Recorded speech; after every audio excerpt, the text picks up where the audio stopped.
oleh dosen yang lain. Nah, tentunya ini sebagai salah satu bagian diseminasi itu adalah ingin melaporkan hasil penelitian kita. Dan hasil itu diharapkan nanti bisa memberikan kontribusi, baik itu untuk dosen maupun untuk kampus. Sehingga kita butuh waktu nanti tidak perlu lama dalam penyampaiannya, paling tidak 5 menit. Kemudian kita bisa memberikan masukan kepada Bapak dan Ibu peneliti, apa kekurangannya, apa kelebihannya, sehingga nanti sesudah kegiatan ini ada inovasi-inovasi baru yang berkaitan bagaimana kita melakukan penelitian. Seperti tadi disampaikan pada saat kita ketemu dengan narasumber, bahwa kita meneliti itu tidak hanya sekedar mengukurkan kewajiban, tapi benar-benar kita ingin mengkaji sesuatu yang memberi makna kepada kita. Kebetulan saya juga ada penelitian, nanti bisa kita sampaikan penelitian yang saya lakukan, yaitu dengan teman-teman terkait dengan, kebetulan saya mengajar metodologi penelitian, jadi kami mengkaji faktor apa yang menyebabkan mahasiswa itu lulus terlambat, itu ada salah satunya. Nah, ada faktor-faktor lain. Nah, hal seperti itu sebenarnya ide-ide itu bisa kita jumpai dalam kehidupan kita sehari-hari yang bisa kita angkat dan kita kaji bersama-sama dalam rangka memberikan masukan kita ke depan. Nanti saya harapkan bahwa dan Ibu bisa share screen sendiri, bisa ya Bapak dan Ibu. Ini kalau Pak Arga masih nanti tidak bisa, Pak Adeng sudah siap. Sudah ada, Pak. Ya, Sudah oh ada. sudah. Oh siap ya Pak Gra. Kan, Alhamdulillah waktunya pas, Pak. oh alhamdulillah. Tadi Iya, udah minta izin Mas. Alhamdulillah. Udah siap Pak Gra ya? Iya, makanya. Siap, Oke, baik, Pak.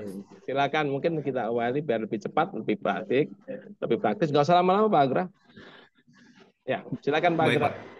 Share, share screen-nya silakan.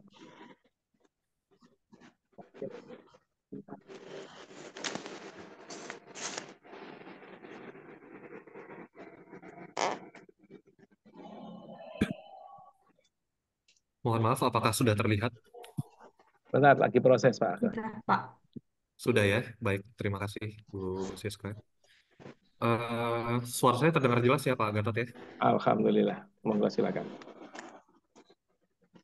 Iya, baik. Terima kasih. Sebelumnya, Assalamualaikum warahmatullahi wabarakatuh. Waalaikumsalam warahmatullahi wabarakatuh. Alhamdulillah, puji syukur karena Allah Subhanahu wa Ta'ala, pada pagi hari ini kita masih diberikan kesehatan.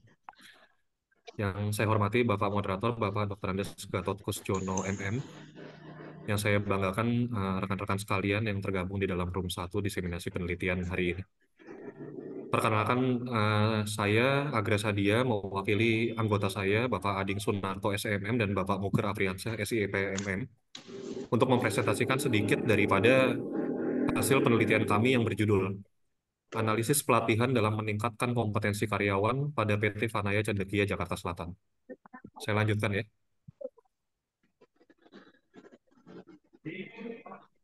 Mungkin saya mulai dulu dari pendahuluan, bahwa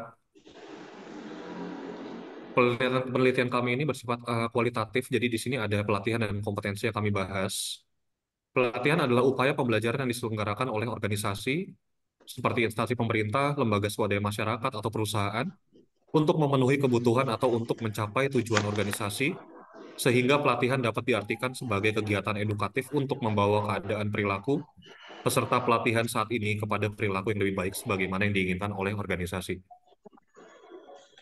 Nah, di sini mungkin ada data-data, sedikit data-data pelatihan dari PT Vanaya Cendekia, di mana di dalam penelitian ini ada data di mana setiap 4 bulan sekali perusahaan selalu mengadakan training atau pelatihan per section dengan tujuan mengasah kembali pengetahuan karyawan dengan verifikasi. Jadi mungkin di sini mohon maaf apabila mungkin Atas gambarnya ya. kurang jelas, tapi di sini bisa dilihat ada beberapa training. Saya mungkin tidak dapat menyebutkan satu persatu, tapi sebagai gambaran umum saja, bahwa training ini dilakukan setiap 4 bulan sekali atau setiap catur bulan untuk mengasah pengetahuan karyawan yang sifatnya verifikasi kepada karyawan tentang apa yang mereka sudah pelajari. Lalu di sini ada kompetensi. Kompetensi adalah sebagai kemampuan dari seorang individu yang ditunjukkan dengan kinerja baik dalam jabatan atau pekerjaannya. Kompetensi itu kumpulan dari pengetahuan, keterampilan, dan perilaku yang digunakan untuk meningkatkan kinerja, keadaan, atau kualitas yang memadai, atau sangat berkualitas, dan mempunyai kemampuan untuk menampilkan peran-peran tertentu. Di sini kami memiliki data kompetensi hasil tes to basic dari PT Vanaya Cendekia yang didapat berdasarkan tes to basic yang dilakukan kepada beberapa karyawan. Tes to basic sendiri merupakan tes yang rutin dilakukan dari manajer untuk karyawan dengan tujuan menilai kemampuan atau pemahaman karyawan dengan prosedur per section atau prosedur-prosedur hal MUI, karena memang perusahaan ini merupakan perusahaan yang berlatar belakang food and beverage. Terdapat 20 karyawan pada perusahaan, kegiatan kompetensi tes to basic itu dilakukan setiap 1 bulan sekali. Jadi ada minimal peserta setiap bulan, yaitu sebanyak 20 karyawan. Jadi kami menampilkan sedikit daripada data kompetensi ini. Nah, sebagai landasan teori, menurut Dessler dari bukunya tahun 2017 halaman 263 mengatakan bahwa pelatihan memberikan karyawan baru atau yang ada sekarang keterampilan yang mereka butuhkan untuk melaksanakan pekerjaan di masa yang akan datang. Sementara, menurut Mangku Prawira, pelatihan merupakan proses yang mengerjakan pengetahuan dan keahlian tertentu serta sikap agar karyawan semakin terampil dan mampu melaksanakan tugas dan tanggung jawabnya dengan semakin baik sesuai dengan standar yang telah ditentukan. Jadi dapat disimpulkan bahwa pelatihan merupakan sesuatu proses pendidikan jangka pendek dengan menggunakan prosedur yang sistematis dan terorganisir sehingga karyawan operasional belajar pengetahuan teknik pekerjaan dan keahlian untuk tujuan tertentu. Lalu untuk kompetensi sendiri menurut Rahman 2014-7, kompetensi merupakan kemampuan keterampilan pengetahuan sikap dan nilai perilaku serta karakteristik seseorang yang diperlukan untuk melaksanakan pekerjaan tertentu dengan tingkat kesuksesan secara optimal. Dan menurut Wibowo 2017 di halaman 7, kompetensi merupakan suatu kemampuan untuk melaksanakan atau melakukan suatu pekerjaan atau tugas yang dilandasi atas keterampilan dan pengetahuan serta didukung oleh sikap kerja yang dituntut oleh pekerjaan tersebut.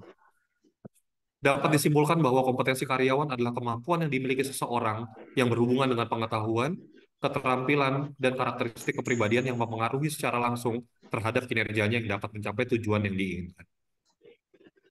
Penelitian kami menggunakan penelitian kualitatif deskriptif, di mana penelitian ini adalah penelitian yang digunakan untuk menganalisis data dengan cara mendeskripsikan atau menggambarkan data yang telah terkumpul sebagaimana mestinya, tanpa bermaksud membuat kesimpulan yang berlaku umum atau generalisasi, menurut Sugiono tahun 2012. Hasil pembahasan sedikit kami gambarkan bahwa penelitian di atas dapat diberi kesimpulan mengenai wawancara, FGD, dan analisis SWOT yang digunakan. Kesimpulannya adalah dari strengths adalah rutinnya pelatihan yang diadakan 1 bulan sekali oleh manajer tadi yang telah kami perlihatkan dengan bertujuan untuk meningkatkan kompetensi dan membentuk pada karyawan rasa tanggung jawab serta strategi perusahaan untuk meningkatkan pelayanan. Jadi perusahaan memiliki peluang atau opportunity ke depan untuk meningkatkan omset perusahaan serta customer satisfaction. Lalu ada temuan hasil penelitian di sini mungkin saya sedikit saja menggambarkan bahwa di mana pelatihan merupakan proses pembelajaran untuk menguasai suatu pengetahuan. Menurut FGD, mendapatkan hasil yaitu suatu proses pembelajaran yang dilakukan terus-menerus oleh semua manajer dan karyawan. Menurut peneliti, sudah digambarkan tadi, pelatihan merupakan suatu proses pendidikan jangka pendek dengan menggunakan prosedur yang sistematis dan terorganisir, serta kami menggunakan expert adjustment menurut Sujana 2010 bahwa pelatihan adalah upaya pembelajaran yang diselenggarakan oleh organisasi atau instansi. Yang terakhir mungkin dari kami, yang pertama sarannya, pelatihan rutin dilakukan 1 bulan sekali, alangkah lebih baiknya diadakan 1 bulan 2 kali dengan suasana yang berbeda, seperti memberikan reward atau hadiah kepada karyawan yang aktif pada saat mengikuti pelatihan tersebut. Yang kedua, kompetensi karyawan perlu dipertahankan serta ditingkatkan dengan cara perusahaan lebih memperhatikan kesejahteraan karyawan serta memenuhi kebutuhan fasilitas operasionalnya, sehingga karyawan dapat bermanfaat dan berdaya guna terhadap kemajuan perusahaan dalam tujuan yang sudah ditetapkan oleh perusahaan. Dan yang terakhir, kepada karyawan pada PT Vanaya Cendekia agar terus meningkatkan kompetensi dengan cara menerapkan pada saat operasional apa-apa saja yang sudah dijelaskan saat pelatihan mengenai prosedur MUI, prosedur SOP, dan lain-lain, sehingga setiap karyawan memiliki kompetensinya masing-masing. Itu saja Pak Gatot dan teman-teman sekalian yang ingin saya sampaikan. Kurang lebihnya saya mohon maaf. Saya akhiri bila taufiq wal hidayah. Wassalamualaikum warahmatullahi wabarakatuh.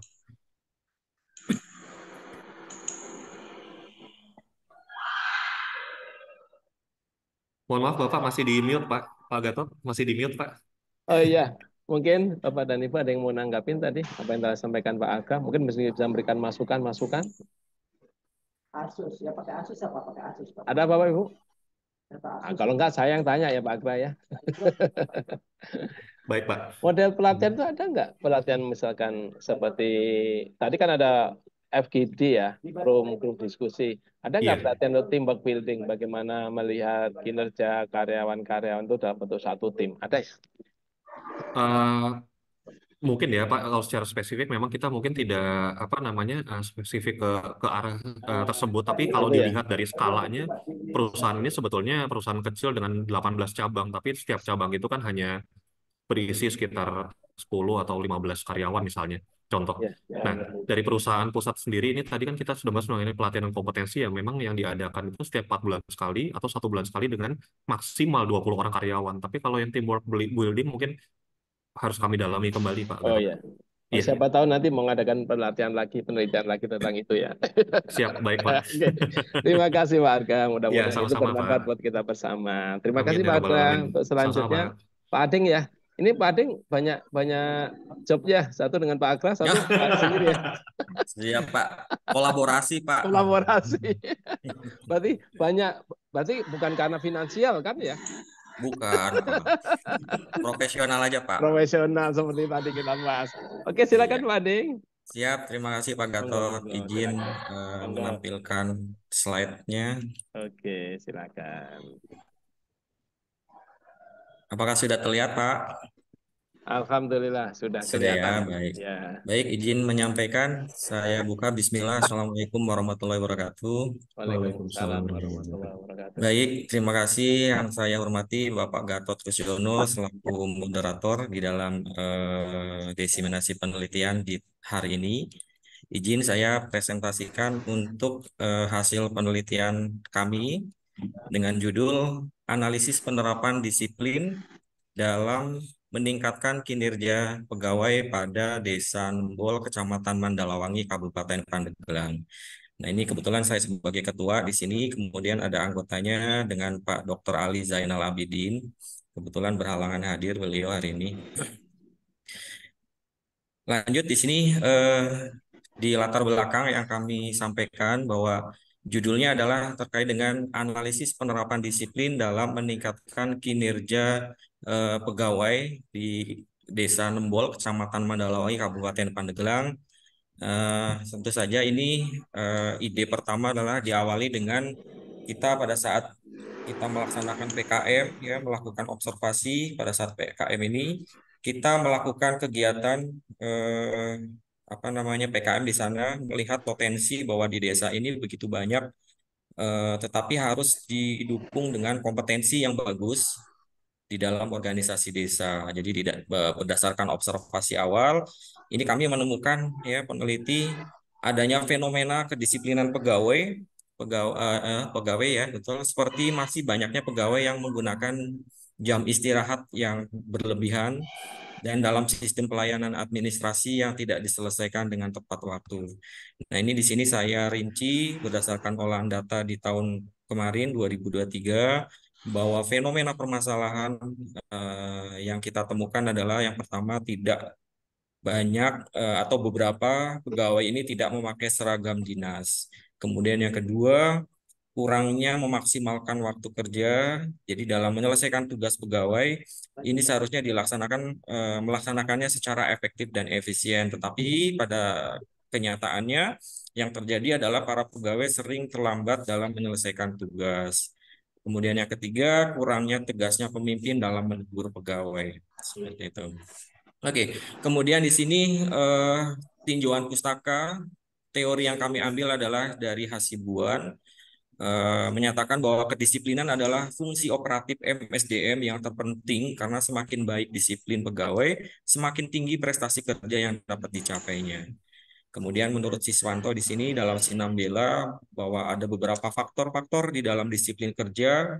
Ada 5. Yang pertama adalah frekuensi kehadiran, yang kedua tingkat kewaspadaan, yang ketiga adalah ketaatan pada standar kerja, kemudian yang keempat adalah ketaatan pada peraturan kerja, dan yang kelima adalah etika kerja.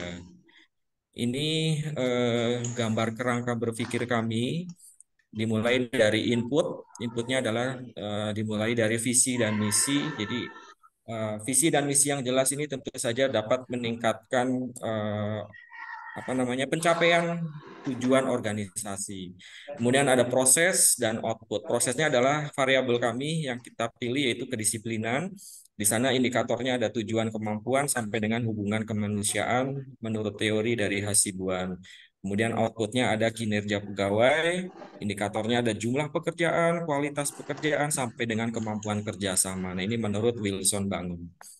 Kemudian metode penelitian yang kami ambil di sini adalah menggunakan pendekatan kualitatif. Kemudian unit analisis individu yang ditetapkan adalah kita menentukan key informan dan informan, sedangkan yang menjadi unit analisis non-individu adalah desa nembol. Lalu kemudian kami ambil teknik pengumpulan datanya melalui wawancara, interview kepada key informan dan informan, kemudian observasi langsung sekaligus pada saat PKM kita juga langsung observasi, studi dokumentasi, dan menggunakan analisis SWOT. Oke, dari sini ada unit analisisnya adalah ada beberapa masalah penelitian yang kami sampaikan. Yang pertama adalah analisis penerapan disiplin kerja dalam meningkatkan kinerja pegawai. Kita lihat untuk unit analisisnya ini ada fisik dan non-fisik. Kita ambil dari key informan dan informan, kemudian non-fisiknya ada kantor desa, Nembol. Kemudian data yang relevan ini adalah berupa wawancara, informan, dan key informan. Kemudian keterangannya di sini yang di poin yang pertama, menurut hasil wawancara dengan key informan dan informan, penerapan kedisiplinan dalam meningkatkan kinerja masih belum maksimal. Saya lanjut saja. Ini hasil penelitian dan pembahasan yang kami temukan. Jadi Desa Nembol ini adalah desa di Kecamatan Mandalawangi, Kabupaten Pandeglang, Indonesia, di Banten, di Provinsi Banten. Jadi Desa Nembol ini adalah sebuah desa yang dikelilingi oleh pegunungan. Sebelah selatan Desa Nembol ini terdapat Gunung Pulau Sari dan di sebelah utara Desa Nembol terdapat Gunung Karang. Kemudian di sebelah barat terdapat Gunung Hasepan, seperti itu ya Bapak Ibu. Nah, di Desa Nembol ini berbatasan dengan 4 desa. Ada Desa Cikoneng di sebelah barat, kemudian Desa Kurung Kambing di sebelah utara, Desa Giri Pawana di sebelah tenggara, dan di sebelah timur berbatasan dengan Desa Kadungbang, Kecamatan Cimanuk yang dipisahkan oleh aliran sungai Cilemar. Nah, ini ada beberapa data key informan yang kita ambil. Yang pertama adalah key informannya adalah yang pertama adalah kepala desanya, yaitu Pak Komaruzaman SE. Beliau berusia 53 tahun. Beliau adalah kadesnya dan masa kerjanya kurang lebih sekitar 2 tahun. Lalu data informannya kita ambil ada 4. Terdiri dari kasih pemerintahan, KAUR TU, kasih pelayanan, dan KAUR keuangan. Ini hasil penelitian dan pembahasan yang akan saya sampaikan ke Bapak Ibu. Yang pertama adalah uraian informan dan keinforman ini tanggung jawab antara pegawai terbilang masih belum begitu maksimal. Temuan kami karena ada beberapa kendala yang harus dihadapi di dalam menerapkan kedisiplinan antara pegawai, sepertinya masih ada staf yang masih membackup pekerjaan staf yang lain yang sering tidak masuk kantor. Jadi artinya bahwa kedisiplinan di pegawai di kantor Desa Nembol ini masih belum maksimal. Lalu komunikasi antara pegawai dan kepala desa di kantor Desa Nembol ini bisa dibilang masih cukup baik karena hubungan kekeluargaan atau teamwork di dalam kantor ini membuat komunikasi cukup berjalan dengan baik. Tapi hubungan kekeluargaan yang berlebih mengakibatkan ketidakenakan antara kepala desa dan pegawai ketika ada pegawai yang menyepelekan pekerjaan, di mana hal ini mengakibatkan kinerja yang tidak seimbang ketika pegawai sering saling membackup tugas-tugasnya. Jadi saling minta tolong seperti itu. Akhirnya menjadi sebuah kebiasaan. Lalu kedisiplinan di kantor Desa Nembol ini masih lebih kepada kekeluargaan dalam menyelesaikan tanggung jawabnya. Jadi belum sepenuhnya mempunyai inisiatif dalam menyelesaikan pekerjaannya masing-masing. Kemudian dari fakta lapangan, kita menunjukkan bahwa kinerja pegawai di Desa Nembol ini dalam menyelesaikan pekerjaan masih sangatlah penting untuk mencapai tujuan dan program desa. Jadi peneliti di sini menyimpulkan bahwa dari jawaban para informan dan keinforman mengenai kinerja kepala desa bisa dibilang cukup baik. Kemudian dari jawaban informan dan keinforman mengenai target program desa yang belum maksimal berjalan, karena terkadang masih ada saja pegawai yang kurang sadar dengan tanggung jawab pada pekerjaannya. Hal ini mengakibatkan kinerjanya ini menjadi kurang maksimal. Lalu terakhir, tercapainya tujuan desa dapat dilakukan jika pegawai saling bersinergi secara maksimal dalam melaksanakan tugas dan tanggung jawabnya. Selain itu, pelatihan untuk pegawai juga harus diberikan untuk menambah kemampuan atau kompetensi para pegawai kantor desa Nembol. Ini Bapak Ibu untuk hasil IFAS dan EFAS-nya. Jadi kita ambil menurut analisis SPOT. Saya nggak bisa bacakan semuanya. Jadi intinya di sini adalah terkait dengan strength-nya ini banyak. Kalau saya sampaikan di sini adalah memiliki pimpinan yang peduli terhadap pegawai, keharmonisan hubungan antara pegawai, kenyamanan lingkungan kerja, hubungan baik antara pegawai dan kepala desa. Jadi pada intinya kepala desa di Kades di Desa Nembol ini cukup kooperatif, kemudian cukup humble, kemudian istilahnya itu bisa disegani lah seperti itu ya Bapak Ibu, bisa mengarahkan bawahannya, tapi dalam hal kedisiplinan karena terlalu sifatnya kekeluargaan, akibatnya karyawannya ini jadi kedisiplinannya jadi masih belum maksimal. Lalu kesimpulan dan saran saya sampaikan di sini bahwa dalam penerapan sistematika pekerjaan di kantor desa Nembol ini sudah cukup baik. Akan tetapi dalam hal ini disiplin kerja masih ada beberapa pegawai yang menganggap enteng, mulai dari masih ada yang tidak datang tepat waktu, penyelewengan jam istirahat, dan banyak pemakluman atas tanggung jawab pekerjaan yang sesuai dengan tugas kerja masing-masing pegawai. Lalu kinerja pada kantor desa Nembol sudah tergolong cukup baik dengan adanya teamwork atau kerjasama antara pegawai, tetapi budaya organisasi yang sangat berkelot ini mengakibatkan tidak profesionalnya para pegawai dalam melaksanakan tugas dan tanggung jawabnya. Jadi pada intinya adalah masalah utamanya adalah di kedisiplinan. Nah, saran yang saya sampaikan di sini adalah meningkatkan kedisiplinan dan inisiatif kerja, yaitu untuk meningkatkan stabilitas antara pekerjaan satu dengan yang lainnya. Lalu yang kedua, mengontrol sikap kekeluargaan yang berpengaruh atas maksimalkan hasil kinerja, yaitu karena jika kedisiplinan dalam kekeluargaan ini berjalan dengan kontrol yang baik, maka akan mendapatkan hasil yang maksimal. Baik, demikian Pak Gatot, terima kasih atas kesempatannya untuk menyampaikan hasil penelitian kami terkait dengan kedisiplinan di Desa Nembol. Seperti itu. Terima kasih. Assalamualaikum warahmatullahi wabarakatuh. Mudah-mudahan tidak ada yang bertanya ya Bapak Ibu ya.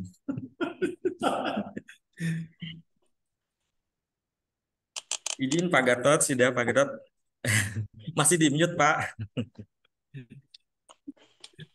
Pak dan Ibu, ini kan ini penelitian yang berkelanjutan ini dari PKM ya Pak Anding ya. Dari Betul Bapak. Jadi PKM dilanjutkan penelitiannya, salah satu bentuk bahwa PKM itu juga bisa jadi solusi untuk menemukan ide-ide baru di dalam penelitian. Mungkin ada yang memberikan masukan Pak Anding? Gak ada ya? silakan Bapak. Atau bingung tanya ya? Masukannya. Kalau saya belajar dari Pak Ading, oh caranya begini, begini. Nah itu salah satu manfaat desiminasi ada seperti itu. Ini ada feedback nggak Pak Ading berkaitan dengan hasil itu untuk masukan ke pihak sana? Ada kegiatan, kayaknya ada perlu adanya kegiatan lanjutan ya untuk melaporkan itu sama Ya, penelitian lanjutan ya. betul Pak. Jadi saya pengen Desa Nembol ini jadi desa binaan kita Pak. Iya. Gitu.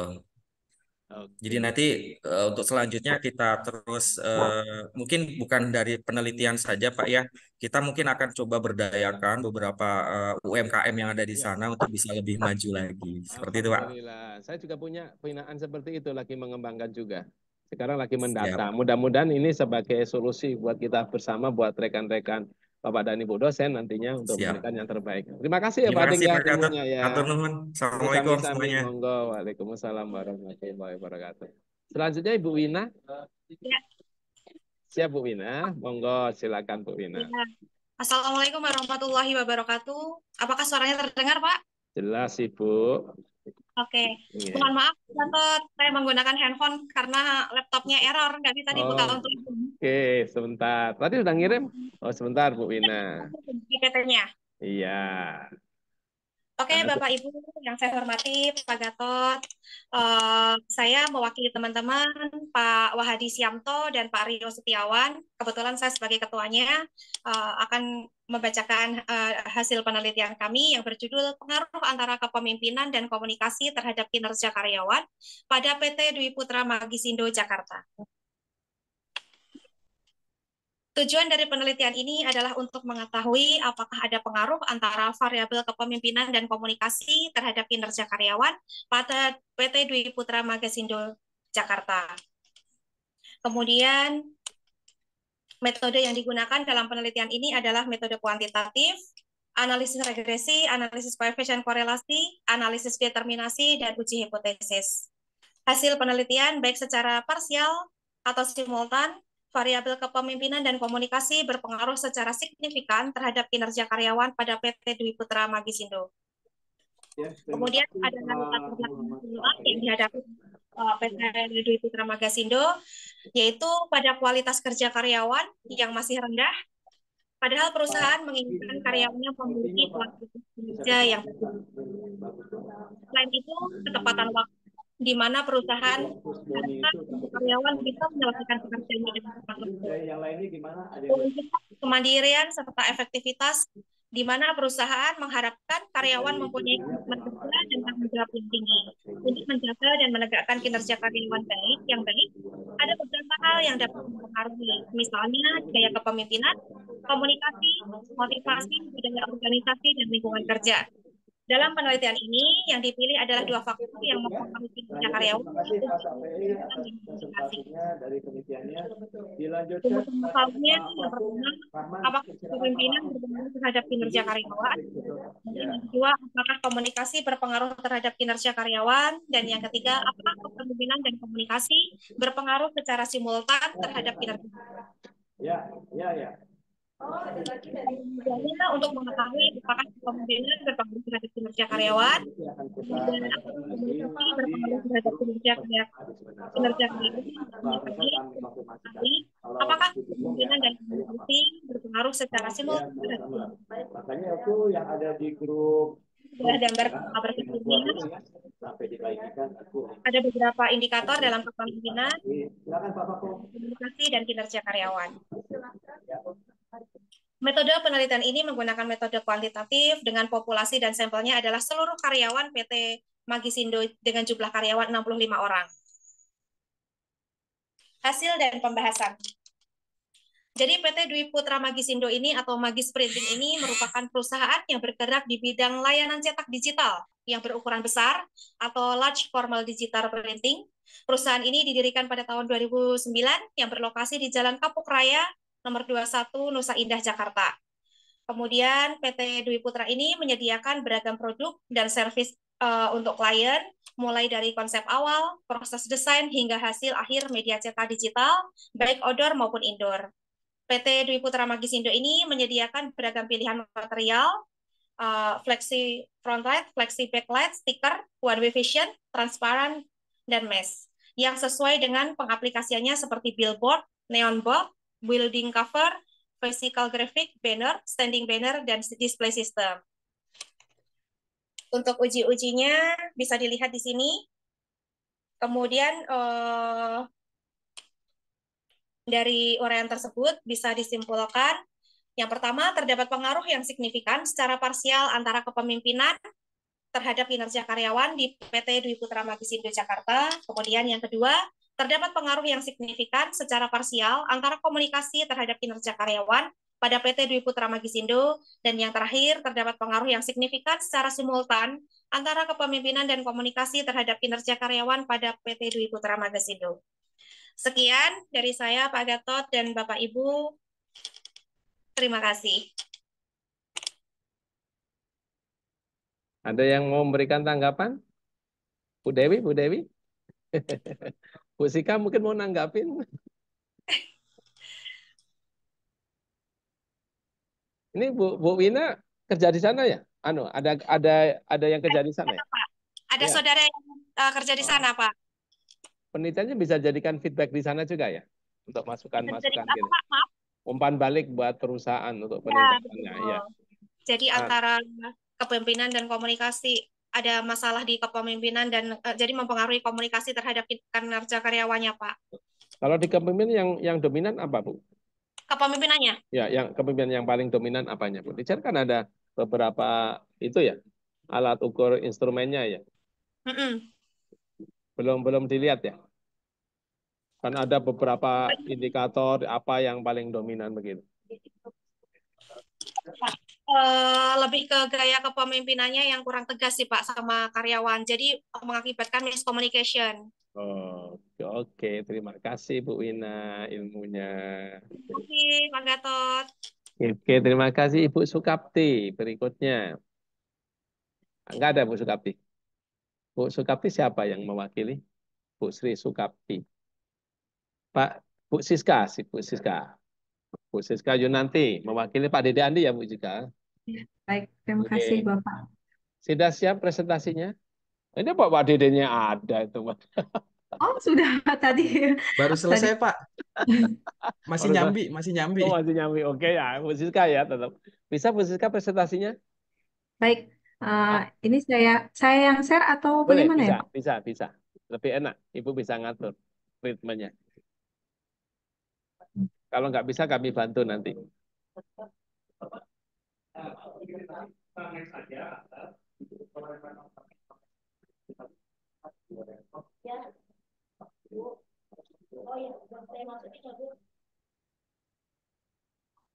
Baik, sudah kelihatan.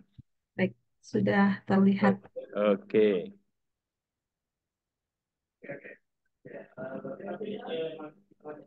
Monggo, silakan. Ya, baik. Assalamualaikum warahmatullahi wabarakatuh. Waalaikumsalam warahmatullahi wabarakatuh. Ya, yang kami hormati Bapak Gatot Jono selaku narasumber dan juga rekan-rekan dosen yang kami hormati juga. Di sini saya Siska Yunanti sebagai perwakilan Ketua Bapak Dede Andi, kebetulan tadi baru hadir. Beliau ada halangan di kantor. Ya, saya mewakili beliau untuk mempresentasikan tentang diseminasi hasil penelitian kami, yaitu yang berjudul Peranan Manajemen Sumber Daya Manusia terhadap Strategic Agility dan Organizational Agility dalam menjawab tantangan transformasi digital studi kasus pada PT Wira Karisma Property. Baik, sebelum mulai di sini kami menyampaikan profil perusahaan tersebut. PT Wira Karisma Property ini merupakan perusahaan yang bergerak di bidang developer atau properti seperti condotel, apartemen dan juga perusahaan. Dan area proyek digarap yaitu di DKI Jakarta, Banten, Jawa Barat, Jawa Tengah dan juga Jawa Timur. Sekarang ada di Depok sih yang lebih terdekat. Ya, untuk lokasinya ada di Pengasinan, Sawangan, Depok. Nah, kami mengambil penelitian ini, ada beberapa permasalahan utama yang dihadapi, yaitu organisasi atau perusahaan saat ini, di mana dari segi pelanggan, kompetensi, dan juga dan juga perubahan organisasi itu sendiri. Nah, organisasi atau perusahaan di sini dapat bertahan dengan cara membangun agilitas organisasi. Agilitas organisasi di sini merupakan cara baru bagi organisasi untuk menghadapi perubahan lingkungan bisnis yang sangat cepat dan turbulen. Seperti yang kita tahu, perkembangan teknologi sangat pesat. Jika perusahaan terutama di bidang properti terlambat, maka akan tertinggal.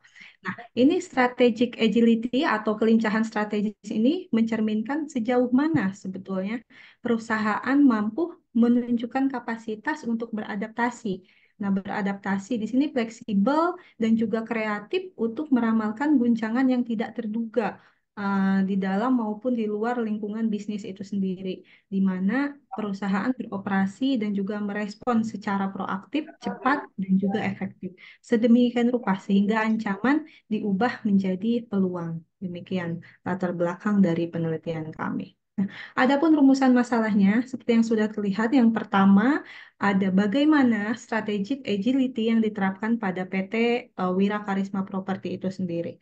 Dan yang kedua, bagaimana organizational agility yang diterapkan pada PT Wira Karisma Property itu sendiri. Lalu yang ketiga, bagaimana tantangan transformasi digital pada PT Wirakarisma Property itu sendiri. Dan yang terakhir, bagaimana peran dari manajemen sumber daya manusia terhadap strategic agility dan organizational agility dalam menjawab tantangan transformasi digital pada PT Wirakarisma Property. Nah, lalu selanjutnya ada tinjauan pustaka dari penelitian kami. Yang pertama itu mengenai strategic agility. Di sini didefinisikan sebagai kemampuan untuk menemukan kembali ataupun meninjau bagaimana organisasi dan strategi organisasi secara dinamis dengan perubahan yang cepat dalam lingkungan bisnis eksternal. Lalu ada organizational agility, organisasi yang agile adalah suatu organisasi yang memiliki kemampuan untuk secara cepat beradaptasi dengan perubahan. Di sini disesuaikan dengan tuntutan lingkungan, Pak.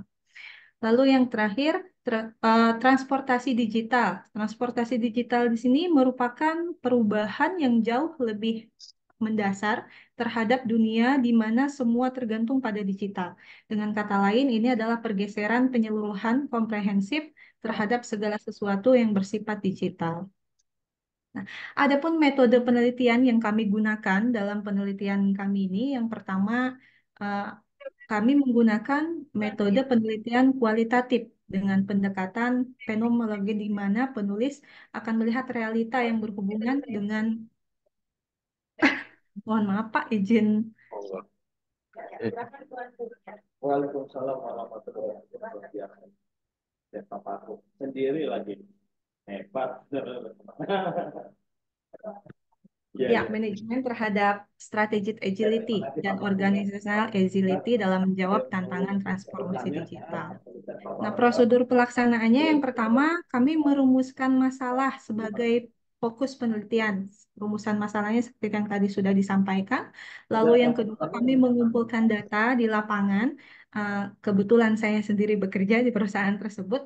Lalu kami menganalisis data, merumuskan hasil studi lapangan, lalu menyusun rekomendasi untuk pembuatan keputusan.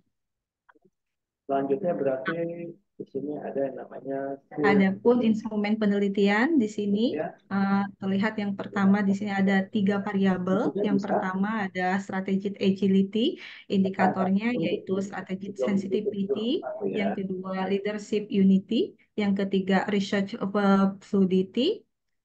Lalu ada variabel organizational agility. Yang pertama indikatornya responsiveness. Yang kedua kompetensi. Yang ketiga quickness. Yang keempat flexibility. Lalu yang ketiga ada variabel transformasi digital. Di sini indikatornya ada pengalaman digital, ada operasi digital, dan juga inovasi digital. Ya, untuk subindikatornya terlihat di sini ada beberapa dari variabel yang sudah disampaikan. Ya, dengan tadi kami melakukan metode penelitian dengan metode kualitatif. Kami di sini mempunyai informan dengan apa? Yang pertama itu key informan, yaitu manajer HRD perusahaan tersebut, lalu informan, manajer marketing, lalu desain grafis sebagai informan, lalu sales eksekutif, dan juga admin teknik. Kami mengambil 5 informan untuk wawancara dari penelitian kami. Nah, kriterianya semuanya berada di daerah yang diteliti. Yang kedua, semuanya mengetahui kejadian dan juga permasalahan. Bisa berargumentasi dengan baik, merasakan dampak dari kejadian ataupun permasalahan. Lalu yang terakhir, terlibat langsung dengan permasalahan yang ada dalam sebuah perusahaan tersebut.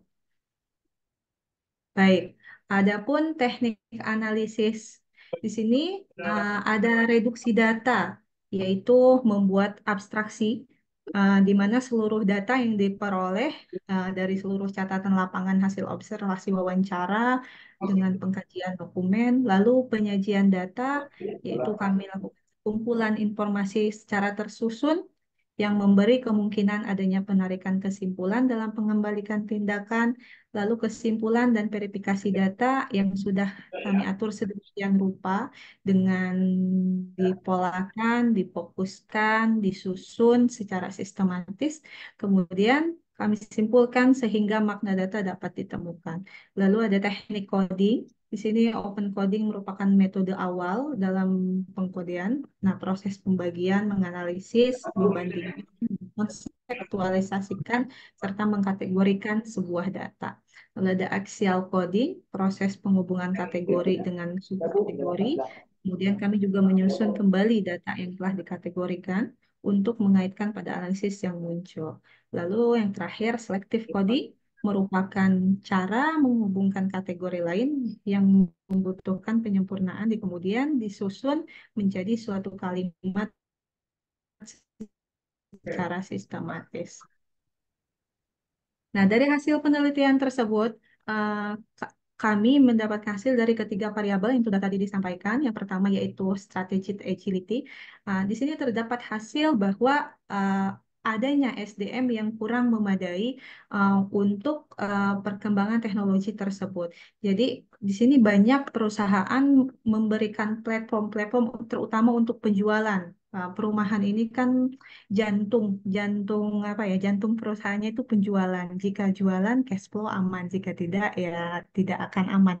Nah, oleh karena itu di sini promosi dan lain sebagainya tetap dikembangkan, tetapi SDM-nya yang kurang memadai karena dilihat salesnya itu banyak yang berumur. Demikian, ini bisa dilihat dari strategic sensitivity-nya. Jadi SDM yang kurang memadai tetapi tidak ingin tertinggal, maka memberikan platform-platform yang terbaru, tetapi SDM-nya tidak dapat mengoperasionalkan. Itu yang dihasilkan. Lalu yang kedua dari leadership unity, yaitu kemampuan manajemen puncak untuk membuat keputusan berani dengan cepat, yaitu dengan konsep analisis SWOT. Yang pertama yaitu strength, weakness, opportunities, dan threat. Nah, di sini perusahaan ini sudah rutin melaksanakan misalkan contoh salah satunya dengan intip kompetitor dan lain sebagainya.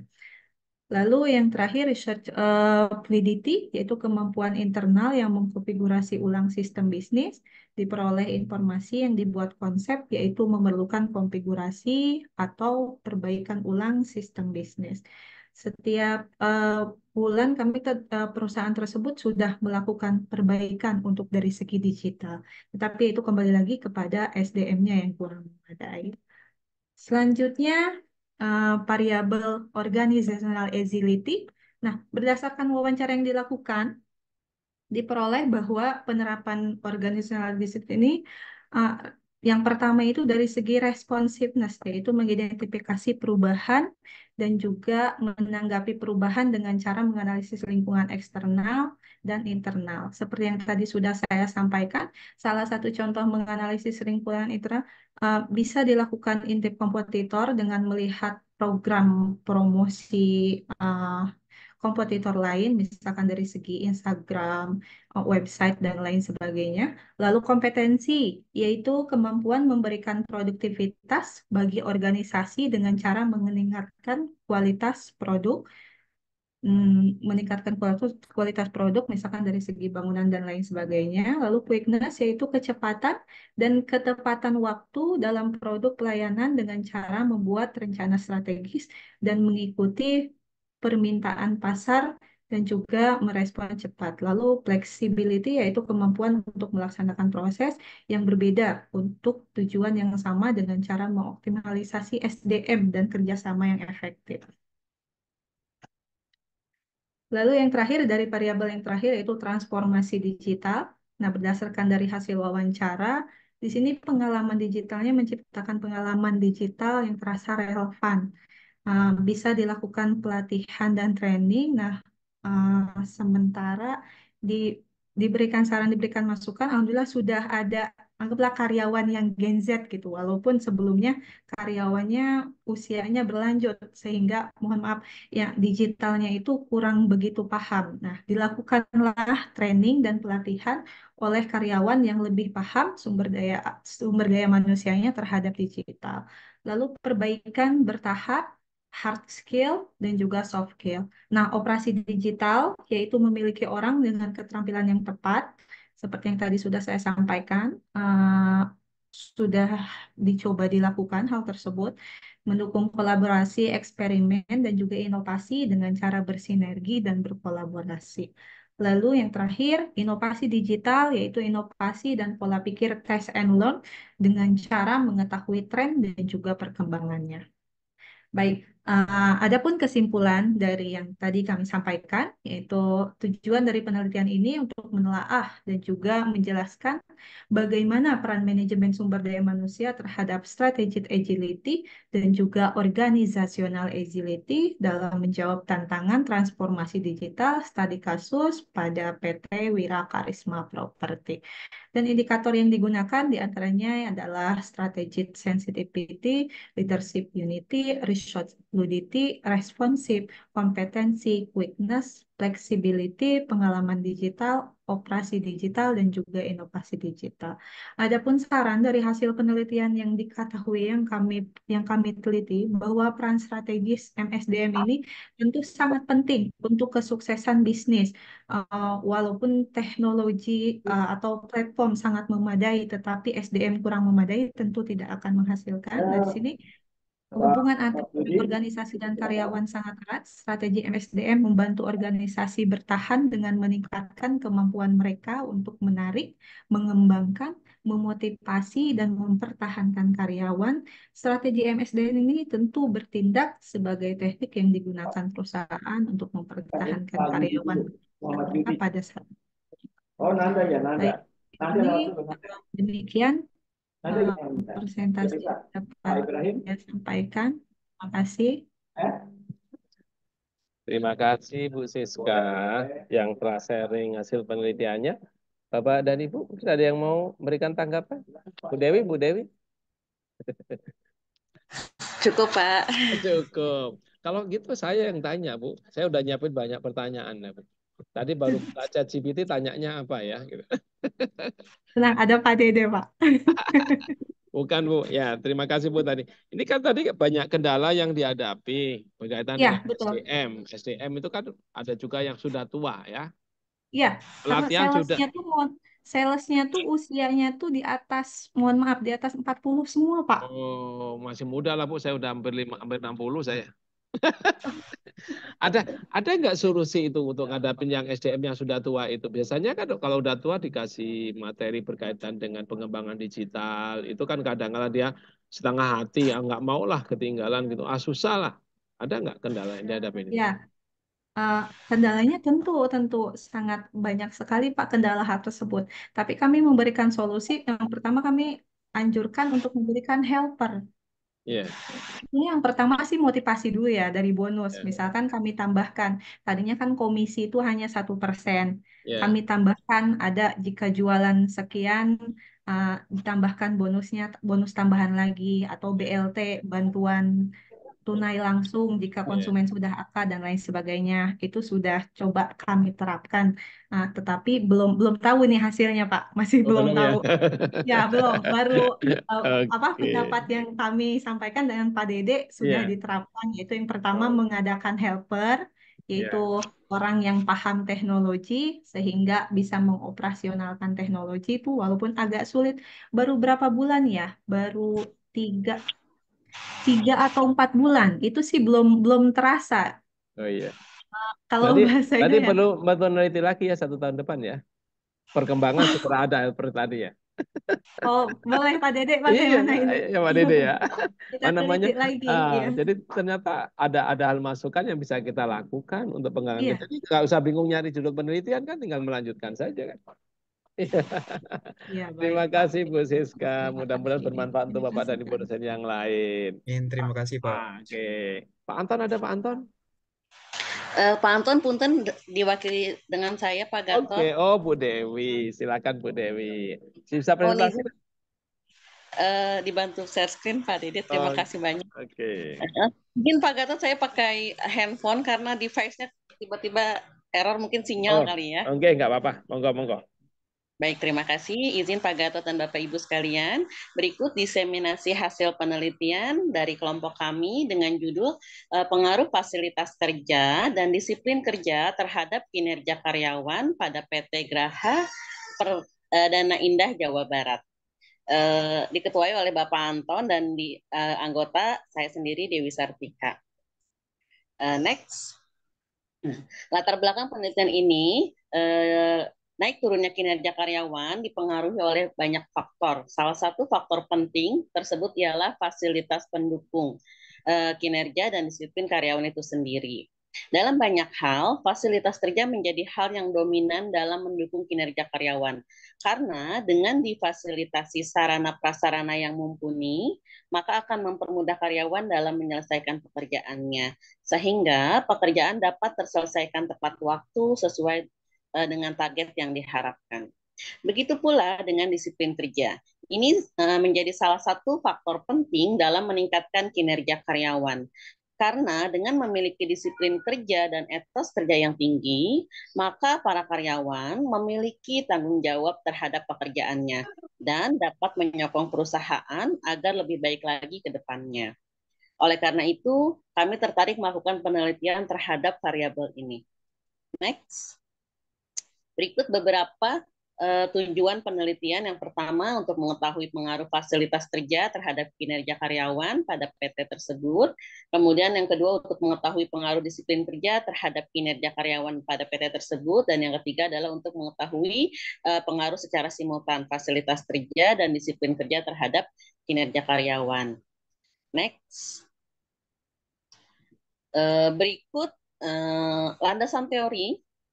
Yang pertama adalah menurut Priyatmono tahun 2017, fasilitas kerja merupakan sarana pendukung dalam aktivitas perusahaan berbentuk fisik dan digunakan dalam kegiatan normal perusahaan. Memiliki jangka waktu kegunaan yang relatif permanen dan memberikan manfaat untuk masa yang akan datang. Selanjutnya, menurut Hasibuan pada tahun 2017 mengemukakan bahwa disiplin kerja adalah kesadaran dan kesediaan seseorang mentaati semua peraturan perusahaan dan norma-norma sosial yang berlaku.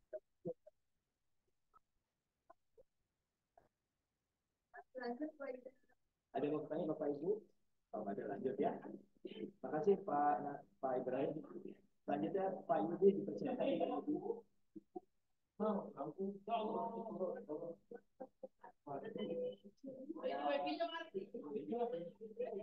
Yang mati apanya?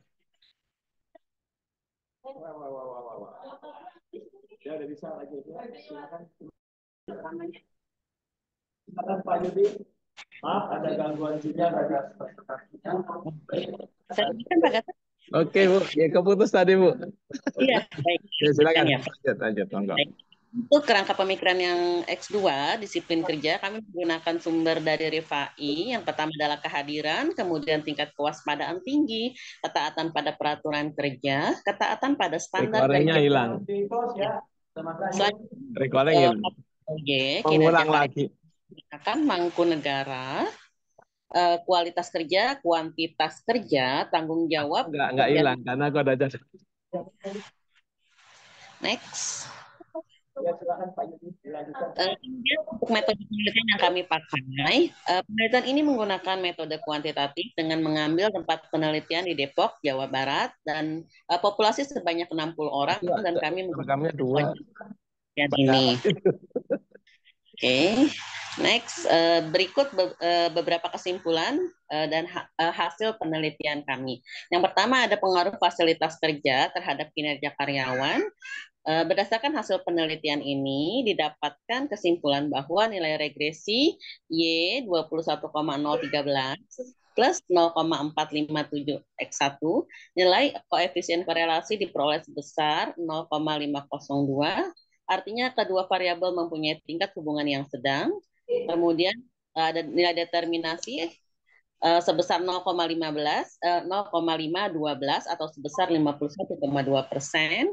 Kemudian uji hipotesis T hitung lebih besar dari T tabel.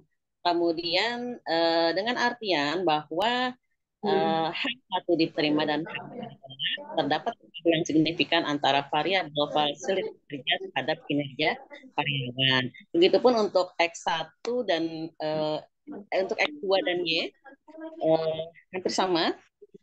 Next, Pak. Ini valuasinya gimana valuasinya? Untuk kesimpulannya, demikian paparan hasil penelitian dari kami. Harapan kami ke depannya semoga penelitian ini dapat bermanfaat bagi kita semua. Terima kasih banyak waktunya Pak Gatot dan Bapak Ibu semua. Wassalamualaikum warahmatullahi wabarakatuh. Waalaikumsalam warahmatullahi wabarakatuh. Terima kasih Bu Dewi Sartika Baik, iya atas baik Bapak. paparannya. Mungkin Bapak dan Ibu yang lain mau menanggapi? Ya Bu Siska mau nanggapin, kira-kira mau tanya apa? Kita diskusi, sharing. Nah, Pak kita izin, kan, ya tadi batas waktu terputus waktunya untuk recorder aman kan ya Pak ya? saya ngerekamnya pakai aplikasi lain. Oh baik, aman ya. Jadi pakai aplikasi saya walaupun mati masih jalan. Tapi Oh, yang baik. zoom-nya kayaknya keputus tadi. Kayak zoom-nya. Tapi nggak apa-apa, tetap kerekam. Kan saya ada Baik. aplikasi lain yang saya buka sehingga untuk membackup kalau ada informasi kendala seperti itu. Ya, terima kasih Baik. ya Bu Dewi ya. Semoga bermanfaat buat semuanya Pak nanti. Gatot atas waktunya. Terima kasih Pak Terima Didi. kasih. Kita lanjutkan, yaitu berikutnya dari Bu Hadijah Febriana. Sudah siap Bu Hadijah? Sudah siap. Assalamualaikum Pak Gatot. Iya silakan Bu Hadijah, kangen lama nggak ketemu. Iya Bapak. Nggak pernah kelihatan, ketemu terakhir di mall mana itu ya? Di depan ya Pak. Iya, silakan Bu Hadijah. Bapak mohon maaf sebelumnya karena lagi di jalan boleh minta Ya, tolong bantuannya Pak untuk share screen. oke siap, sebentar ya. Bantuannya Pak.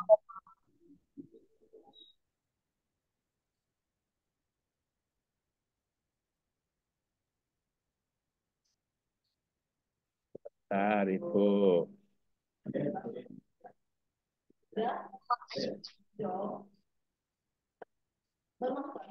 Ini satu aja. Ya, Silakan Bu Hadijah. Kelihatan Bu ya? Monggo. terima kasih banyak Pak Gatot. Assalamualaikum Sama-sama warahmatullahi Ibu. wabarakatuh. Ya. Selamat siang Bapak Gatot, yang terhormat Pak Gatot, Selamat selaku moderator, siang. yang terhormat Bapak dan Ibu dosen peserta diskusi penelitian. Baik, kenalkan saya Hadijah Febriana bersama Ibu Saja di Semedia yang mempresentasikan penelitian kami terkait utilitas, kapasitas, kontak, dan teks terhadap media. Boleh.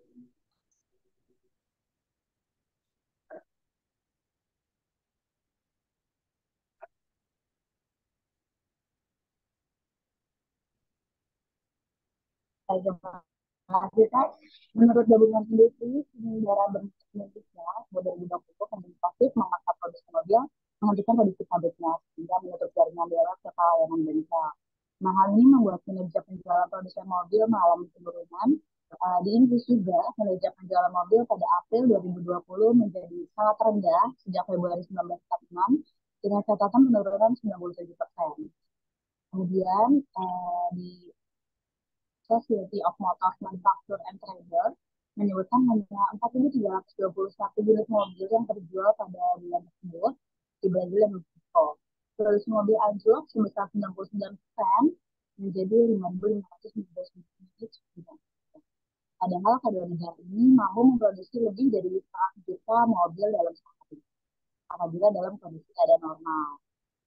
Menurut Kementerian tahun 2020, industri otomotif nasional juga ikut terdampak pandemi COVID, di mana jumlah penjualan kendaraan ada 4 atau lebih pada bulan Januari 2020. Nah, ini juga mengalami penurunan. Kemudian pada bulan Februari 2020, penjualan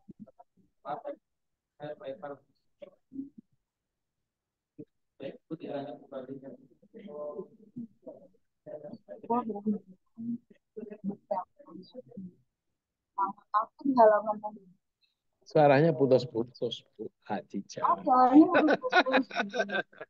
Mohon maaf Bapak, slide ke tadi kalau nggak salah yang ada dari ini kan salah. Oke. sebelumnya?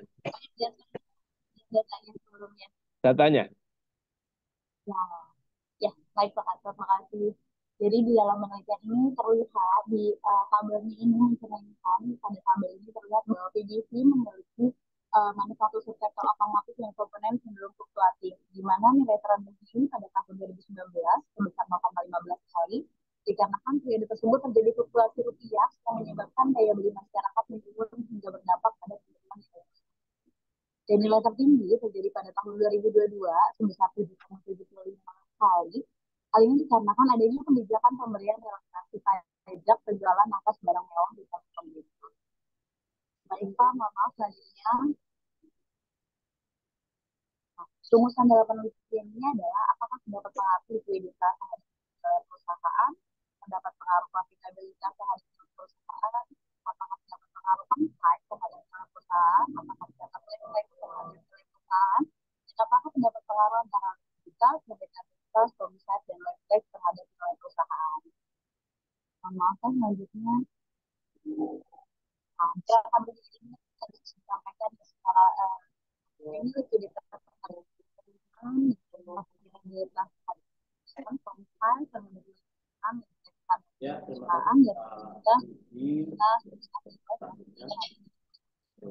di mana likuiditas ini dipakai dengan korelasi kemudian profitabilitas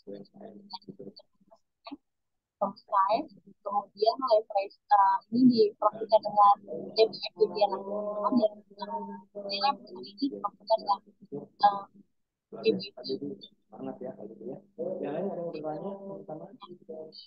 ini metode penelitian risiko kuantitatif ya, karena lokasinya ini adalah perusahaan manufaktur sektor otomotif dan komponen yang terdaftar di bursa efek.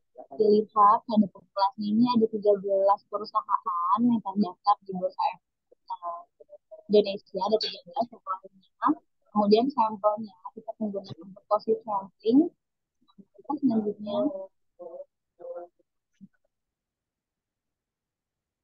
ada kriterianya di mana setelah kita masuk ada 3 persen yang menjadikan yaitu metode contoh ada investing dan PT serta.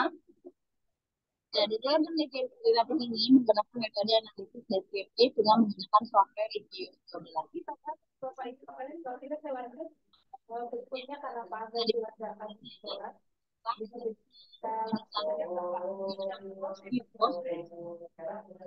masuk ke uji tes, kita menggunakan model dulu. Model yang ketiga adalah common effect lebih tepat pada model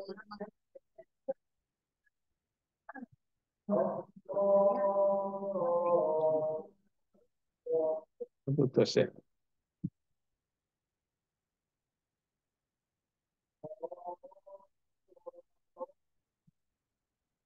Putus ya Bu Adija.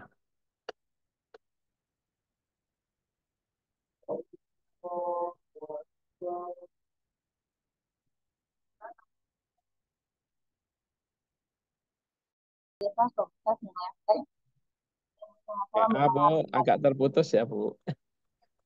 Iya Bapak, mohon maaf ya Pak jadi merepotkan. Sudah Bapak, terima kasih banyak. Iya. Mohon maaf jika ada kekurangan Bapak Ibu. Sekian saya tutup. Wassalamualaikum warahmatullahi wabarakatuh. Waalaikumsalam warahmatullahi wabarakatuh. Ini pakai ini ya Bu? Pakai Fuse ya Bu? Iya pakai Fuse Pak. Iya.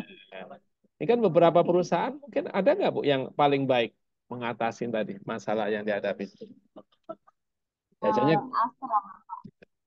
Ya, Astra. Dari kesempatan yang mana kan tadi ada 13, populasinya ada 13, kemudian sampelnya sampai di menggunakan populasi itu ada 3 ya Pak. Iya, iya. Yang lalu turun Astra Bapak. Oke. Oke, terima kasih Bu Adija. Yang lainnya mungkin mau nanggapi, silakan Bapak dan Ibu. Yang lainnya? Ada yang mau nanggapi? Pak Agra, mungkin Pak Agra. Kok senyum doang kan? Ngapain? Ya, saya menanggapi Pak, sudah cukup bagus. Terima kasih Pak.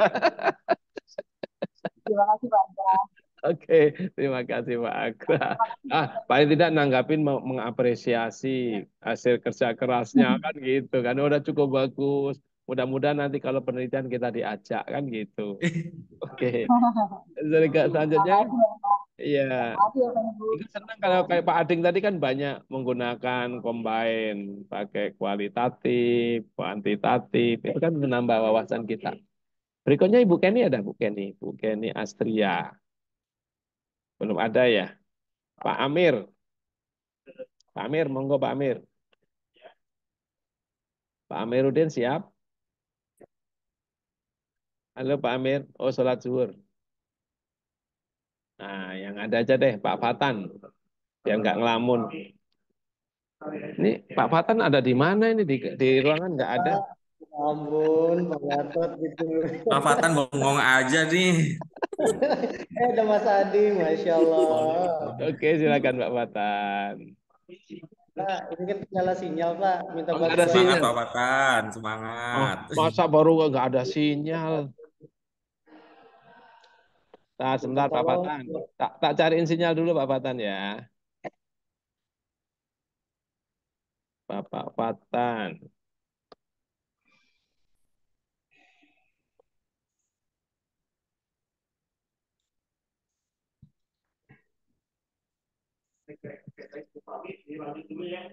Ya. Assalamualaikum Silakan. warahmatullahi wabarakatuh. Enggak, Waalaikumsalam warahmatullahi wabarakatuh. Ya, yang kami hormati Bapak Moderator, Bapak Gatot Kusyono. Semoga sehat selalu ya, Pak. Amin. Ya Rabbal Alamin. Pak Agra, Pak Ading, dan Bu Dewi, serta teman-teman yang lain.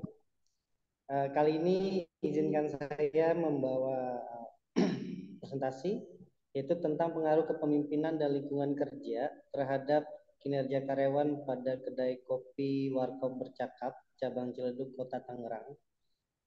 Di sini namanya memang kedai, tapi aslinya adalah coffee shop yang berada di daerah Ciledug dan merupakan salah satu cabang terbesar, di mana di sini terdapat produksinya juga.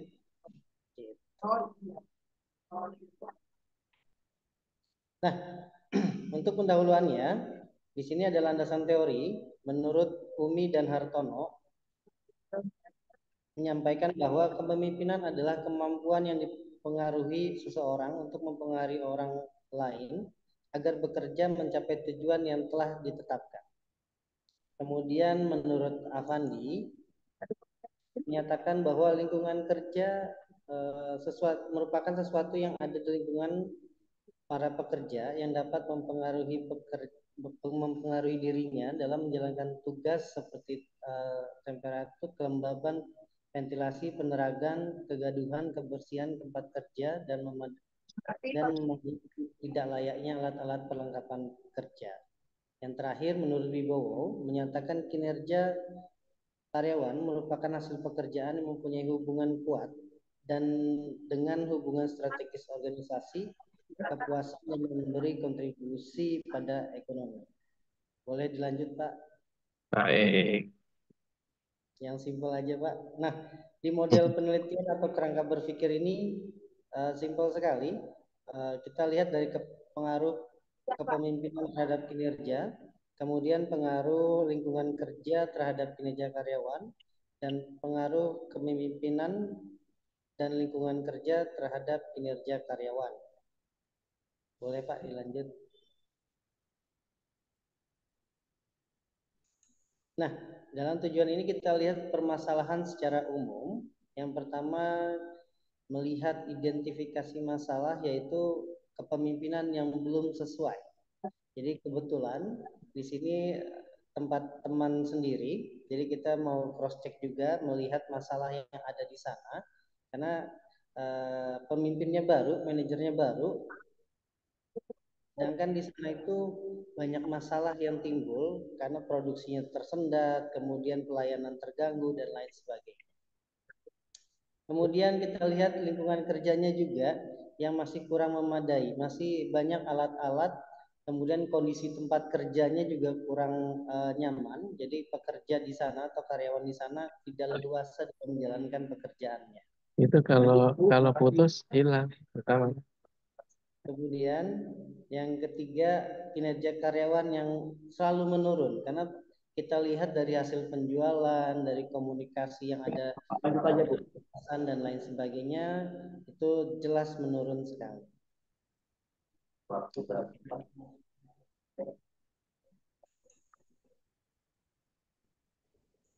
Ya, kemudian metode dan hasil. Metode analisis data yang digunakan dalam penelitian ini adalah analisis regresi linear sederhana, berganda, koefisien korelasi, determinasi, dan seterusnya. Kemudian menunjukkan bahwa terdapat pengaruh positif dan signifikan antara kepemimpinan dan lingkungan kerja berpengaruh positif dan signifikan terhadap kinerja karyawan dengan persamaan regresi Y sama dengan 11,432 plus 0,421 X1 plus 0,326 X2. Kemudian koefisien determinasi dilihat secara simultan sebesar 73%, di mana 73% ini menyatakan sangat kuat, yang berarti masalahnya benar-benar ada pada kepemimpinan dan lingkungan kerja. Yang dalam kegiatan operasional. Monggo. Ya, kesimpulan dan saran. Yang pertama, secara parsial, kepemimpinan berpengaruh positif dan signifikan terhadap kinerja karyawan.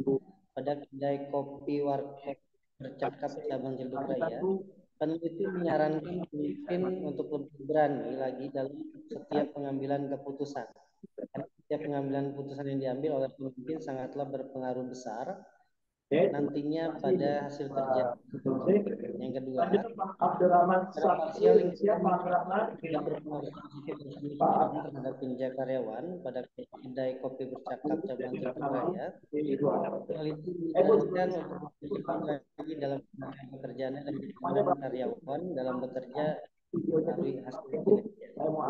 Yang terakhir, secara simultan, kepemimpinan dan lingkungan kerja berpengaruh positif dan signifikan terhadap kinerja karyawan.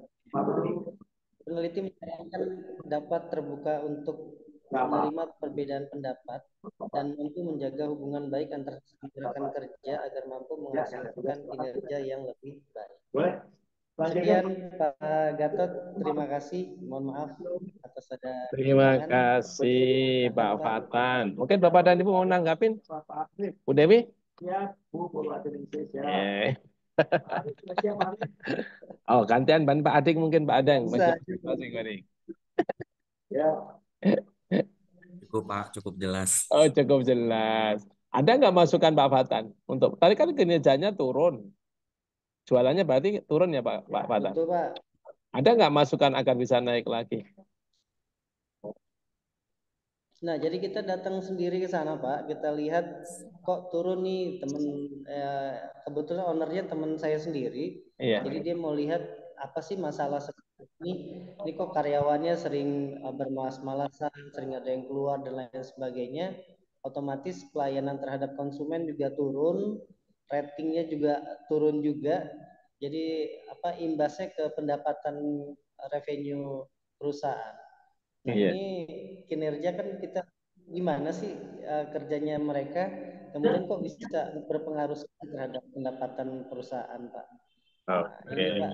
Jadi tindakan selanjutnya akan dikembalikan ke sana ya, ke teman ya. Ini hasil penelitianku, waktunya ini. Nah, ya mudah-mudahan itu bermanfaat nanti untuk usahanya. Oke, terima kasih Pak Fatan. Pak Amir, sudah siap Pak Amir?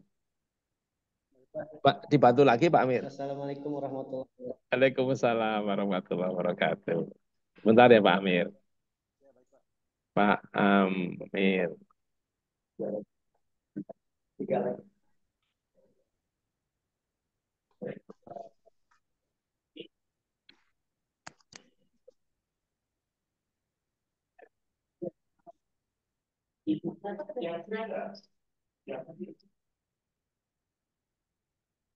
Dua orang nggak muncul.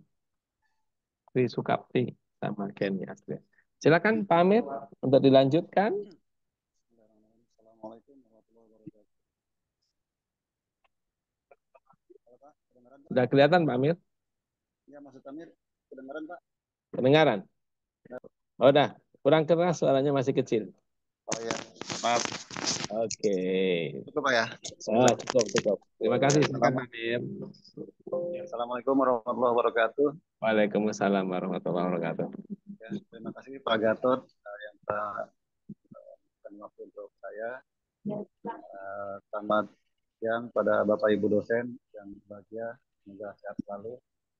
Di sini saya Amiruddin beserta rekan saya Ibu Roro atau Bu Reni Anggraini dan Pak Hengki ingin menyampaikan penelitian yang kami buat, yaitu dengan judul pengaruh kualitas produk dan harga terhadap kepuasan konsumen pada UMKM Global Bakery Parung Bogor. Ya, yang latar belakangnya adalah di beberapa bulan, terutama yang tidak mencapai target ya Pak ya, itu ada beberapa dari bulan Januari itu melebihi target malah, karena kan biasanya tahun baru itu roti atau pangan gitu ya. Kemudian di bulan Desember juga, jadi Januari sampai dan Desember itu sudah membeli target, namun bulan-bulan selanjutnya itu tidak mencapai target. Ya, latar belakangnya adalah setelah kita breakdown di sini, yang pertama daya tahan kue atau durability, jadi tidak mudah berjamur. Ini dari 20 responden yang setuju 5 orang, yang tidak setuju 15 orang. Kemudian yang kedua kesesuaian pada tekstur kue atau performance agak lembut gitu ya, yang setuju 12. Kemudian yang ketiga fitur pada kue atau kemasan plastik jika tidak mudah rusak. Yang tidak setuju 7 ya, kemudian tidak setuju, yang tidak setuju 13. Kemudian yang estetik pada produk kue, estetik dari harum, tidak berbau dan hangus, yang setuju 17. Jadi yang tidak tahu sini mengenai yang daya tahan kue dan yang kemasan ya, kemasan. Kemudian untuk selanjutnya perbandingan harga nih Pak Gatot. Perbandingan harga juga memang nggak terlalu signifikan ya, artinya selisihnya ya cuma 2.000 gitu ya di sebelah ya, di grup sebelah. Namun kalau yang namanya konsumen kan harga berapa perak pun sangat berharga gitu ya. Iya, benar. Jadi artinya sangat mempengaruhi pembelian konsumen. Kemudian untuk slide berikutnya adalah tujuan penelitian. Seperti kita ketahui bahwa kita untuk mengetahui berapa besar pengaruh yang positif dan signifikan secara parsial kualitas produk dan terhadap kepuasan konsumen. Yang kedua, mengetahui seberapa pengaruh positif dan signifikan secara parsial harga dan kepuasan konsumen. Yang ketiga, tentunya secara keseimbangan antara kualitas produk dengan harga terhadap kepuasan konsumen. Kemudian ini tempatnya Bapak di Parung Bogor ya, Jalan Raya Parung, itu UMKM Global Bakery. Waktu yang kami lihat itu sekitar bulan Juli sampai Desember 2023. Nah, seperti yang sudah metodenya ini kuantitatif Pak, kuantitatif ya, kuantitatif, jadi bersifat hubungan sebab akibat. Populasi sampel ini kami dengan rumus Slovin nih Pak Gatot, jadi standar error 10%, jadi oleh 99 orang. Kemudian ini kerangka berpikirnya ya, seperti dilihat kualitas produk H1, harga X2, kemudian untuk selanjutnya ya seperti di dalam isi apa, kita menguji kualitas data, kuantitatif dan uji hipotesis. Kemudian kesimpulannya, nah ini kesimpulannya cukup banyak nih Pak Gatot. Yeah. Mengenai kualitas produk ya pasti berpengaruh sangat signifikan ya terhadap konsumen. Kemudian yang kedua, harga berpengaruh signifikan terhadap konsumen. Yang ketiga juga secara simultan kualitas produk dan harga harus terhadap kepuasan konsumen. Nah, sarannya itu seperti yang kita ketahui bahwa tadi beberapa item itu yang paling lemah kualitas rasa produk kue dan cookies dengan selera di mana hanya mencapai skor 3,37. Keduanya variabel harga penyataan paling lemah nomor 2 itu rasa harga produk yang ditetapkan kue cookies terlalu mahal. Jadi mahalnya ya yang tadi saya bilang walaupun cuma 2.000, 3.000, 5.000 gitu kan. Dan yang terakhir kepuasan konsumen yaitu memiliki pengetahuan yang baik tentang global bakery Parung. Ya, lanjut Pak Widi, itu saja. Ya, mungkin itu saja Pak pemaparan dari penelitian kami. Lebih kurangnya mohon maaf. Ada beberapa pertanyaan atau apa gitu Pak. Oke, ada yang mau nanggapi Bapak dan Ibu? Ada yang mau nanggapin Bapak, Ibu? Nggak ada ya?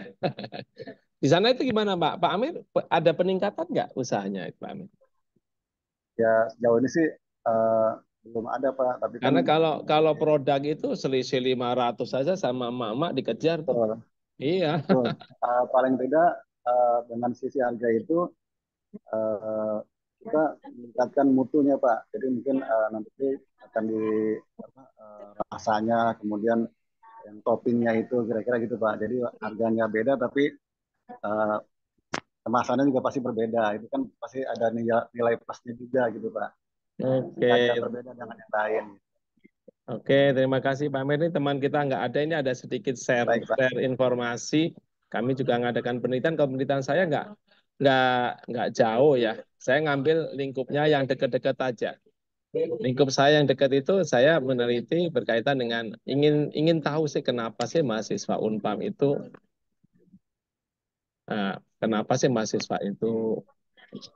lulusnya terlambat. Maka saya kebetulan saya ngajar metodologi, saya kaji sekalian. Jadi kalau saya ngaji yang dekat-dekat aja nggak jauh. Nah, tapi yang kita peroleh tujuannya adalah seperti ini.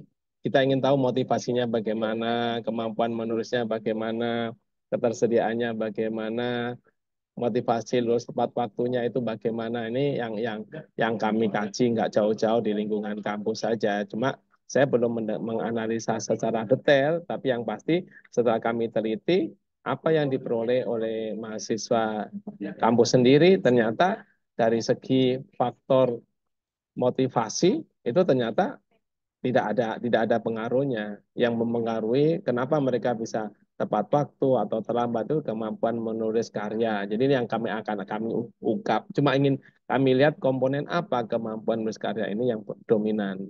Kemudian ketersediaan sumber belajar. Bagaimana mendukung mereka dalam penelitian dia, menunjang pembelajaran dia, menunjang karya akhirnya. Ini kontribusinya kita bisa lihat kontribusinya yang diperoleh dari 3 komponen. Ini masih banyak komponen yang perlu kami kaji dan akan kami analisa menggunakan pendekatan yang lain. Ini kami menelitinya nggak usah jauh-jauh, kita ambil aja yang dekat. Ini kontribusinya 75,8% dari lingkungan kita sendiri. Maka kita harapkan nanti ke depan ini bisa jadikan masukan untuk kampus kita apa faktor yang mempengaruhi kenapa mahasiswa terlambat. Jadi saya hanya ngambil sebagian, kebetulan mahasiswa yang kami teliti itu adalah mahasiswa yang ikut mata kuliah saya di metodologi, kemudian kami analisa, termasuk kami minta evaluasi apa kekurangannya, apa kelebihannya. Sehingga ini bisa jadikan bahan masukan dalam analisa kami, ini hasilnya seperti ini. Jadi itu kalau saya menelitinya sukanya yang dekat-dekat aja. Kalau Pak Ading tadi kan luas ya. Pak Ading menelitinya luas, dia gimana Pak Ading tadi ya? Rangkas ya Pak Ading? Ya betul Pak, Iya. di Pandeglang Pak, di Desa Nembol, Pandeglang. Kecamatan Iya. Mandalawangi. Jadi kalau saya karena saya orang Pamulang mungkin jadi mencarinya nggak jauh-jauh. Jadi kita kaji. Kalau kemarin saya membandingkan antara penelitian misalkan bagaimana sih pembelajaran yang menggunakan e-learning sama enggak gitu. Jadi saya ngajinya yang apa itu karena saya memang di pendidikan, karena saya di pendidikan maka Baik. lebih cenderung itu yang akan kami lakukan. Jadi Ya. lingkungan yang sempit pun bisa kita kembangkan, kita gunakan untuk menambah keilmuan buat kita, bisa dijadikan masukan sehingga apa yang kita bahas tadi pada saat awal itu kita bisa lihat oh kendalanya di sini, pembelajarannya seperti ini, mahasiswanya seperti ini, termasuk kalau dalam pembelajaran itu langsung saya bagikan hasilnya, mereka biar tahu bahwa yang bisa merubah itu adalah mahasiswa sendiri, kita hanya sebagai fasilitator. Nah ini mungkin masukan dari kami dan apa yang sudah kami lakukan, mudah-mudahan ini bermanfaat buat kita semua. Ya, karena di sini masih ada 2 orang sebenarnya tidak ada, tapi mudah-mudahan apa yang kita berikan hari ini yang telah Bapak dan Ibu sampaikan, mudah-mudahan ini memperkaya buat kita bersama. Tentunya kita belajar bersama, meningkatkan kualitas bersama melalui kampus kita yang kita cintai ini, mudah-mudahan ke depan semakin lebih baik. Dan mudah-mudahan kita juga bisa saling berkolaborasi, melakukan penelitian bersama.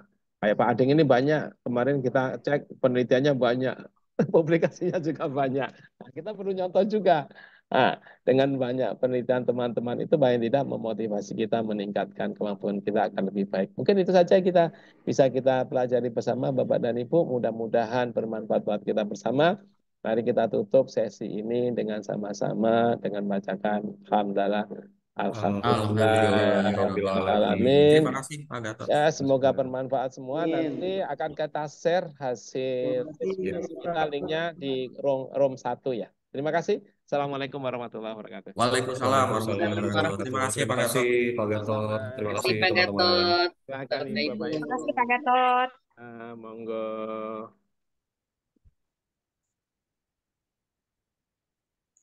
Izin Pak.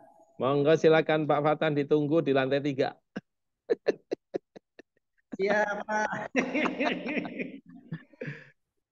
Oke Pak Fatan, makasih Bu Khadijah.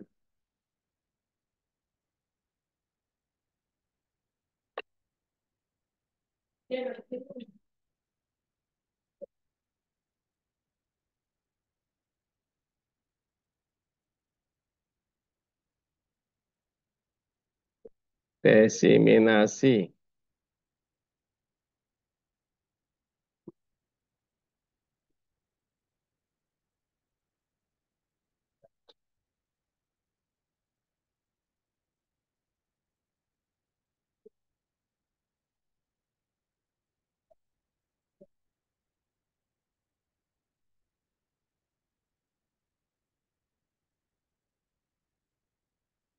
Ini 2 orang juga belum ada.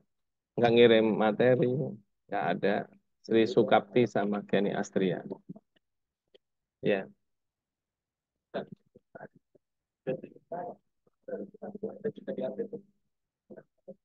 Lip ya, Bu?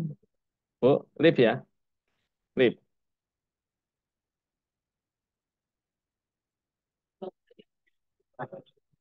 Lip meeting ya?